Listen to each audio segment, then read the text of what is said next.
बिस्मिल्लाहिर्रहमानिर्रहीम। तमाम स्टूडेंट्स को स्टैंडर्ड ग्रुप ऑफ इंस्टीट्यूशंस की जानिब से वर्चुअल क्लासेस में मैं खुशामदीद कहता हूँ। I am Usama Tariq, your biology teacher. तो लेक्चर स्टार्ट करने से पहले एक बायोलॉजी टीचर की हैसियत से मैं ये बताना ज़रूरी समझता हूँ कि हम लोग कुछ बात करें आजकल जो बहुत बुरी तरह से स्प्रेड हुआ पेंडेमिक है, which is the corona virus, उसके हवाले से कुछ बात करें।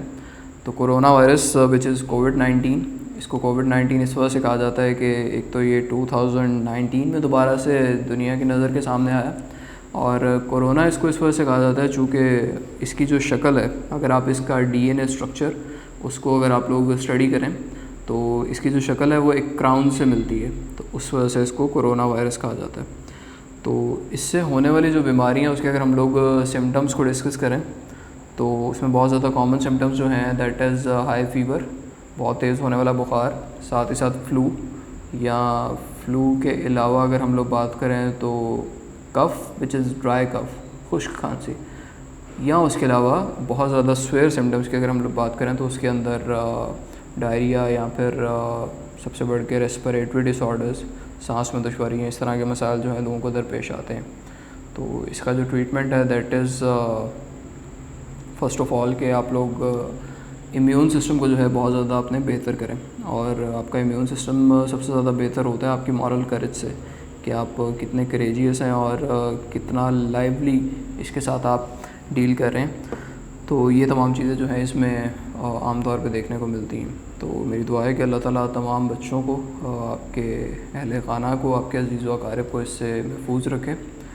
अपने लेक्चर की तरफ आते हैं जी। हम लोग स्टडी कर रहे थे चैप्टर 12, और इससे पहले होने वाली जो गूगल क्लासरूम में क्लासेस थी उसमें हम लोगों ने चैप्टर 12 में पाए जाने वाले जो ह्यूमन रिसेप्टर्स हैं वहाँ तक हम लोगों ने उनको स्टडी किया। आज से हम लोग स्टडी करना शुरू करेंगे कुछ इम्पॉर्टेंट एंडोक्राइन ग्लैंड्स जो कि आपकी बॉडी के अंदर पाए जाते हैं, जिनमें we have pituitary gland, we have some other glands as well. तो इन तमाम को जो है हम लोग डिस्कस करेंगे, जैसे थायराइड ग्लैंड हो गए, there are different glands in your body, उन तमाम को जो है हम लोग डिस्कस करेंगे। तो आज हम लोग चूँकि बात करने लगे हैं जी पिट्यूटरी ग्लैंड के हवाले से, तो इसकी बारे में चंद चीज़ें, सारी तो हम लोग इस लेक्चर में शायद कवर ना कर पाएँ, लेकिन चंद चीज़ें जो है हम लोग इंशाल्लाह आज डिस्कस करेंगे। जैसे कि फ़र्स्ट ऑफ़ ऑल कुछ भी हम लोग बॉडी का एक ग्लैंड स्टडी कर रहे हैं तो इसके लिए ज़रूरी है कि हम लोगों को उसके स्ट्रक्चर का पता होना चाहिए, हमें उसकी लोकेशन का पता होना चाहिए कि वो हमारी बॉडी में किस जगह पर अटैच है, हमें पता होना चाहिए कि उसके कितने लॉब्स हैं, मतलब कितने हिस्सों में वो काम कर रहा है, और साथ ही साथ उसके अंदर कितनी इंपॉर्टेंट चीज़ें पाई जाती हैं। ये तमाम चीज़ें when we are studying about any gland तो ये हमें पता होना बहुत ज़्यादा ज़रूरी है। तो प्रीव्यू तो मैंने आप लोगों को दे दी, हम लोग स्टार्ट करते हैं अबाउट पिट्यूटरी ग्लैंड। सबसे पहले अगर हम लोग डिस्कस करें कि इसका स्ट्रक्चर किस तरह का होता है, तो आपकी किताब में जो बताया गया है कि it is a P shape gland. अब ये किस पी की बात हो रही है? ये पी अल्फ़ाबेट की बात नहीं हो रही, ये पी प्लांट की बात हो रही है। जो आप लोग सब्ज़ी के तौर पर मटर की सब्ज़ी खाते हैं तो मटर का जो दाना होता है उससे मिलता जुलता ये एक ग्लैंड है स्ट्रक्चर के हवाले से। अब इसके लोकेशन क्या है? ये हमारी बॉडी के अंदर हाइपोथैलेमस ऑफ ब्रेन के साथ अटैच होता है। आप लोगों ने पिछले लेक्चर्स में पढ़ा था कि हमारे ब्रेन के जो हैं 3 अहम पार्ट होते हैं। We have fore brain, we have mid brain, we have hind brain. तो फोर ब्रेन के भी फर्दर आगे हम लोगों ने 3 पार्ट्स पढ़े थे, जिनमें we had thalamus, we have cerebrum and we had hypothalamus. तो उस हाइपोथैलेमस की ये बात हो रही है कि पिट्यूटरी ग्लैंड जो है हाइपोथैलेमस ऑफ ब्रेन के साथ अटैच होता है और वहाँ पे अपनी तमाम फंक्शनिंग करता है। इसके फंक्शंस के हम लोग लेटर ऑन डिस्कस करेंगे। अगर हम लोग इसके स्ट्रक्चर के हवाले से फर्दर बात करें कि इसके अंदर कितने कितने हिस्सों में ये आपकी बॉडी के अंदर काम करे, तो इसके अंदर जो हैं 2 लॉब्स पाए जाते हैं। वो 2 लॉब्स कौन कौन से हैं? It has the interior lobe along with the exterior lobe. एक अंदर वाली साइड पर होता है और एक बाहर वाली साइड पर होता है। तो इन दोनों लॉब्स के जो हैं डिफरेंट फंक्शंस हैं। आज हम लोग डिस्कस करेंगे सबसे पहले इंटीरियर लॉब को, कि ये क्या है, कहाँ पे पाया जाता है, इसके क्या क्या फंक्शंस हैं और क्या इसकी एक हैसियत है आपकी बॉडी के अंदर। तो अगर हम लोग इंटीरियर लॉब के हवाले से बात करें जी, तो इसका सबसे जो मेजर फंक्शन है वो है जी सेक्रेशन ऑफ हार्मोन्स। इसने आपकी बॉडी के अंदर हार्मोन्स को सेक्रेट करना होता है। अब हार्मोन के हवाले से भी हम लोग इसी चैप्टर के स्टार्ट में पढ़ चुके हैं, लेकिन मैं रिकॉल करना ज़रूरी समझता हूँ कि हार्मोन बेसिकली होता क्या है। हार्मोन आपकी बॉडी के अंदर पाए जाने वाले एक ऐसे स्ट्रक्चर को कहते हैं जो कि आपकी बॉडी के अंदर चेंजेस कॉज करती है। वो चेंजेस किसी भी तरह के हो सकते हैं, ग्रोथ के हवाले से हो सकते हैं, वो आपकी इम्यूनिटी के हवाले से हो सकते हैं, वो आपकी बॉडी में पाए जाने वाले डिफरेंट फंक्शंस के हवाले से हो सकते हैं, किसी भी हवाले से हो सकते हैं। तो हार्मोन बेसिकली क्या होता है, आपकी ऐसा स्ट्रक्चर जो कि आपकी बॉडी के अंदर चेंजेस कॉज करते हैं। लाइक बच्चा एक बहुत छोटा होता है, थोड़ा बड़ा होता है, मज़ीद बड़ा होता है, मज़ीद बड़ा होता है, इस दौरान उसकी बॉडी के अंदर बहुत से चेंजेस आते हैं, बहुत से उसकी बॉडी के अंदर चेंजेस आते हैं। तो वो तमाम चेंजेस किसकी मदद से आते हैं, वो हार्मोन्स की मदद से आते हैं। अब इंटीरियर लोब के अंदर पाया जाने वाला जो सबसे ज़्यादा एक इम्पोर्टेंट हार्मोन है, दैट इज़ सोमेटोट्रोफिन। अब नॉर्मेलिटीज़ ये तमाम लिखी हुई हैं, अगर हम लोग बात करें तो दैट इज़ सोमेटोट्रोफिन। ठीक है, सोमेटोट्रोफिन जो है this is basically a growth hormone. ये ग्रोथ हार्मोन है और हमें नाम से ही पता चल गया। देखें, हमें नाम के साथ ही ब्रैकेट में बता दिया गया कि this is a growth hormone, तो हमें यहीं से इसके फंक्शन का भी अंदाज़ा हो जाना चाहिए कि सोमेटोट्रोफिन का आपकी बॉडी के अंदर क्या फंक्शन होता है, इसने ग्रोथ करनी होती है। ठीक है, अब ये बेसिकली आपकी बॉडी के ऑर्गन्स की ग्रोथ की बात हो रही है। We have so many organs in our body. ठीक है, जिस तरह देखें, मैंने लेक्चर के स्टार्ट में कहा कि पहले एक बच्चा जो पैदा होता है तो वो बहुत छोटा सा होता है, आहिस्ता आहिस्ता आहिस्ता जो है वो एक प्रॉपर शक्ल भी अपनी इख्तियार कर लेता है और साइज़ में भी बहुत ज़्यादा ग्रो कर जाता है। तो वो किस वजह से होता है, वो सोमेटोट्रोफिन की वजह से होता है, which is the growth hormone, जैसे कि मैंने इंडिकेशन भी दे दी साथ ही।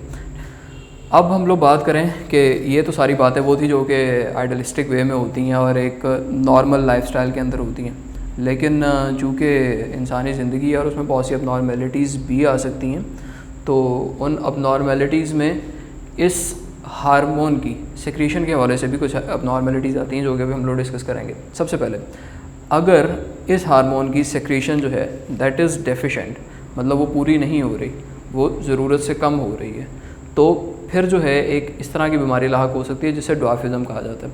ड्वार्फिज़म एक इस तरह की बीमारी है जिसमें इंसानी जिस्म जो है वो छोटा रह जाता है, वो प्रॉपर ग्रो नहीं करता, वो नॉर्मल इंसानों की तरह जो है उसकी बॉडी की ग्रोथ नहीं होती। अब उसमें दो कंडीशंस हो सकती हैं, या तो ये है कि पूरी की पूरी बॉडी ही छोटी रह जाती है, या फिर ये है कि बॉडी के कुछ कुछ ऑर्गन्स छोटे रह जाते हैं। तो इस तरह की अगर कंडीशन हो तो दैट इज़ कॉल्ड दी ड्वार्फिज़म। अब दूसरी कंडीशन ये हो सकती है कि ये हार्मोन ग्रो तो कर रही है लेकिन बहुत ज़्यादा एक्सेस में ग्रो कर गई है, ज़रूरत से ज़्यादा ग्रो कर गई है। तो उस कंडीशन में एक बीमारी लाहक होती है जिसे कहा जाता है जायजेंटिज़म। इसको गायगेंटिज़म भी लोग कहते हैं, जायजेंटिज़म। वैसे अगर हम लोग इंग्लिश के अकॉर्डिंगली देखें तो this would be pronounced as gigantism या जायगेंटिज़म। तो इस बीमारी में क्या होता है, ये बेसिकली लफ्ज़ लिया गया एक जॉइंट से, जॉइंट स्ट्रक्चर। इस बीमारी में इस तरह होता है जी कि आपकी बॉडी ज़रूरत से ज़्यादा ग्रो कर जाती है। आपकी बॉडी एक नॉर्मल इंसान से ज़्यादा ग्रो कर जाती है। वो हाइट की सूरत में भी हो सकती है, वो आपकी बॉडी की विड्थ की सूरत में भी हो सकती है, किसी भी सूरत में हो सकती है। तो ये बीमारी तब होती है जब सोमेटोट्रोफिन ज़रूरत से ज़्यादा आपकी बॉडी के अंदर सिक्रीट कर जाए। ये दोनों कंडीशंस जो हैं ये ड्यूरिंग द ग्रोइंग एज या ग्रोथ एज के दौरान जो है अप्लाई होती हैं। अगर ओल्ड एज में जाके या फिर उस एज में जाके कि जब इंसान का ग्रोथ पीरियड ख़त्म हो जाता है, उस पीरियड में जाके अगर आपका इंटीरियर लोब जो है वो सोमेटोट्रोफिन को ज़रूरत से ज़्यादा सिक्रीट करता है, तो उसमें जो है फिर एक बीमारी हो सकती है, एक कंडीशन ऐसी है जिसको एक्रोमेगली कहा जाता है। और इसमें क्या होता है कि आपकी बॉडी के कुछ कुछ जो ऑर्गन्स हैं, जैसे कि आपके हाथ हो सकते हैं या पाँव हो सकते हैं, बेसिकली लिम्स हैं, ठीक है, तो वो ज़रूरत से ज़्यादा ग्रो कर जाते हैं, वो अपनी साइज़ में एक नॉर्मल इंसान से ज़्यादा होते हैं। तो ये तीन कंडीशंस थी जो कि सोमेटोट्रोफिन की अब नॉर्मेलिटी कॉज कर सकती है। अब एक और बहुत ज़्यादा इंपॉर्टेंट हार्मोन है जो कि आपका पिट्यूटरी ग्लैंड का जो इंटीरियर लोब है वो सेक्रेट करता है, that is the TSH which is thyroid stimulating hormone. इस हार्मोन का ये काम होता है कि इसमें थायराइड ग्लैंड में पाए जाने वाली दूसरी जो हार्मोन्स हैं उनको स्टिमुलेट करना होता है कि वो अपने वक्त पे सेक्रेट भी करें और साथ ही साथ अपनी प्रॉपर फंक्शनिंग भी करें। तो आज के लेक्चर में जो हम लोगों ने डिस्कस किया that was an important endocrine gland of human body, वो पिट्यूटरी ग्लैंड था। हम लोगों ने देखा कि उसका स्ट्रक्चर किस तरह का है, वो बॉडी में पाया कहाँ पे जाता है, कितने उसके लॉब्स हैं, 2 लॉब्स। उन 2 लॉब्स में से एक लॉब को हमने स्टडी किया which was the interior lobe, और उसमें पाए जाने वाली जो major hormone which is somatotrophin, उसको हम लोगों ने स्टडी किया। साथ ही साथ हम लोगों ने ये देखा कि अगर इसकी डेफिशिएंसी हो जाए तो क्या मसाइल हो सकते हैं, अगर इसकी एक्सेस हो जाए तो क्या मसाइल हो सकते हैं, अगर ये ग्रोथ एज के बाद सिक्रीट करती है ज़रूरत से ज़्यादा तो क्या मसाइल हो सकते हैं, और साथ ही साथ TSH का क्या रोल है। तो आज के पूरे लेक्चर के हवाले से अगर किसी भी बच्चे का कोई भी सवाल हो तो इंशाल्लाह बहुत जल्द हम लोगों की एक लाइव क्लास होगी जूम एप्लीकेशन के थ्रू, आप लोग उसमें से पूछ सकते हैं। अल्लाह हाफ़िज़।